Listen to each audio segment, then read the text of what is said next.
जब जब पृथ्वी पर धर्म कमजोर पड़ता है, तब तब शास्त्र हमें स्मरण कराते हैं कि ईश्वर को पाने का मार्ग आज भी खुला है। माघ मास वही पवित्र समय है जब जल, स्थल और आकाश तीनों में पुण्य प्रवाहित होता है।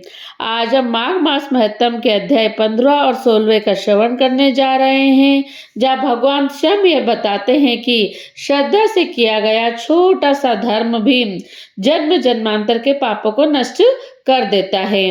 इन अध्यायों में यह स्पष्ट किया गया है कि केवल जन्म से ही नहीं, केवल ज्ञान से ही नहीं, बल्कि भक्ति और नियम पालन से मनुष्य श्रेष्ठ बनता है। माघ मास में किया गया प्रातःकाल स्नान, दान, हरिस्मरण और संयमित जीवन मनुष्य को वैकुंठ का अधिकारी बना देता है। इन अध्यायों में बताया गया है कि माघ स्नान को केवल नदी में डुबकी लगाना नहीं कहा गया, बल्कि अहंकार छोड़ने का स्नान है, पापों के ताप से मुक्त होने का स्नान है और भगवान के चरणों में झुकने का स्नान बताया गया है।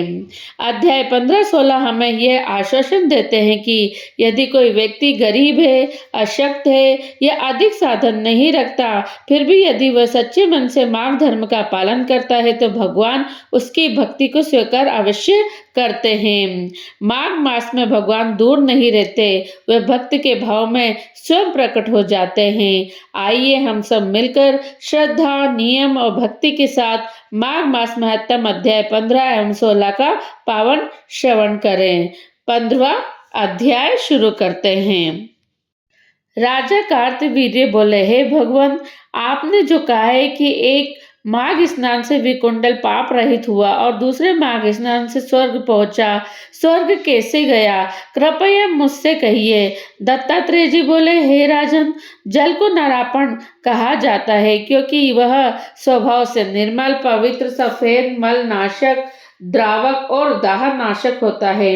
वह समस्त प्राणियों को तारने वाला, पुष्ट करने वाला और जीवन देने वाला है।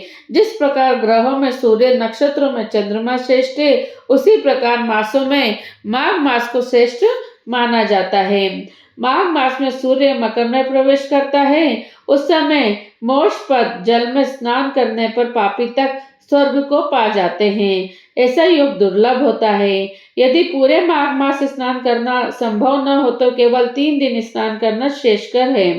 जो प्राणी असमर्थ हो वह दरिद्रता को नष्ट करने के लिए शक्ति के अनुसार दान अवश्य करे। प्राणी की आयु में वृद्धि होती है। मकर राशि में सूर्य के आने से चंद्रमा की कलाओं की भांति पुण्य बढ़ता है। प्राणी को चाहिए कि वह मनवांछित फल की कामना के लिए माघ स्नान अवश्य करें। जो विधि पूर्वक स्नान करते हैं उनके नियम तुम्हें बताता हूँ। व्रती खाद्य पदार्थ को त्याग देते हैं। वे पृथ्वी पर शयन, यज्ञ और तीनों समय विष्णु भगवान का पूजन करते हैं। अखंड दीप जलाते हैं, अन्न दान करते हैं, वेद ज्ञानी ब्राह्मण को स्वर्ण प्रस्थ दान करते हैं। माघ मास के अंत होने पर एकादशी उद्यापन करते हैं। उनको चाहिए कि वे भगवान विष्णु की पूजा विधि विधान से करें। हे गोविंद, हे अविनाशी देव, हे माधव, मुझको माघ स्नान का फल प्रदान करें। ऐसा कह स्नान करें। वासुदेव, कृष्ण, हरि, मुरारे, माधव आदि नामों का उच्चारण करें। स्नान के लिए तीर्थ जल प्राप्त न हो तो घड़े में रखे जल से स्नान करें।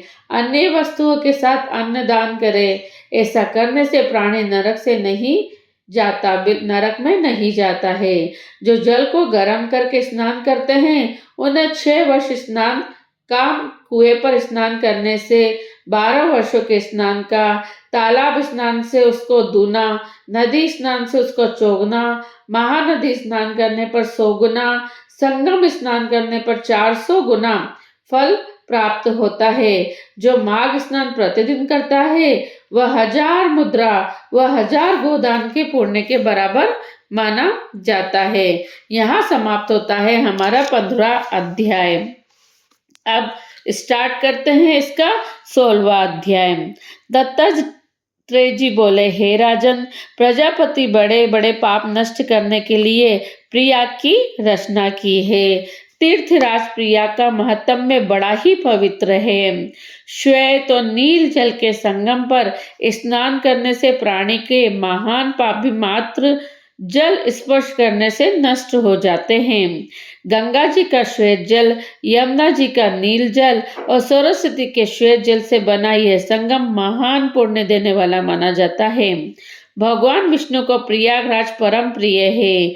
जो प्राणी यहाँ माघ स्नान करते हैं वे अनेक सुखों को भोगकर भगवान विष्णु के लोक को जाते हैं। जो इस संगम जल को स्पर्श मात्र करता है उसके पुण्यों की गणना चित्रगुप्त भी नहीं कर सकता है। इतना महत्व बताया गया है प्रयागराज का।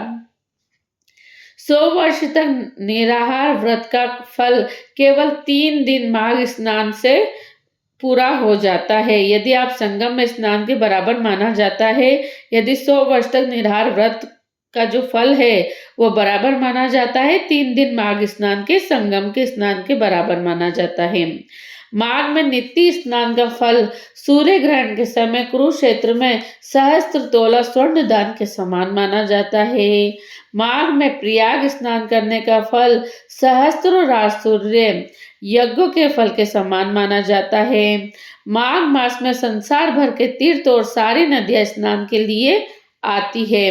त्रिवेणी के जल में स्नान करने पर जन्म जन्मांतर के पाप नष्ट हो जाते हैं। गंगा जल का स्नान कुरुक्षेत्र के समान फल देने वाला माना जाता है। काशी में गंगा स्नान उससे 100 गुना फल का माना जाता है। प्रयाग का स्नान काशी स्नान से भी 100 गुना अधिक फल देने वाला माना जाता है।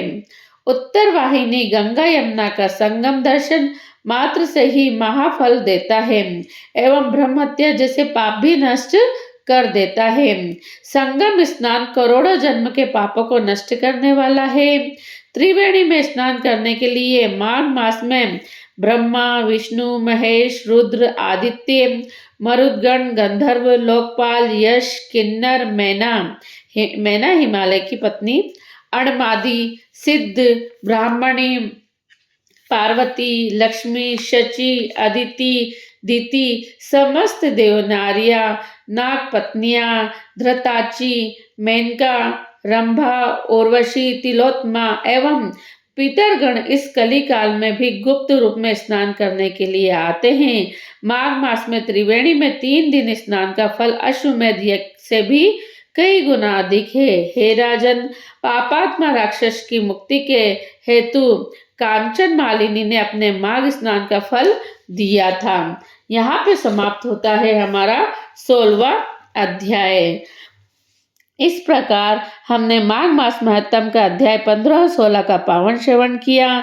इन अध्यायों के माध्यम से शास्त्र हमें केवल नियम नहीं देते बल्कि जीवन जीने की सही दिशा देते हैं। यदि आपको ये वीडियो पसंद आई हो तो वीडियो को लाइक कीजिए, अपने फ्रेंड और फैमिली के साथ शेयर कीजिए और आप चैनल पर नए हैं तो चैनल को सब्सक्राइब करना ना भूलिए, क्योंकि ऐसे महत्व हम आगे भी आपको सुनाते रहेंगे। जय श्री कृष्णा, राधे राधे, ओम नमः नारायणाय।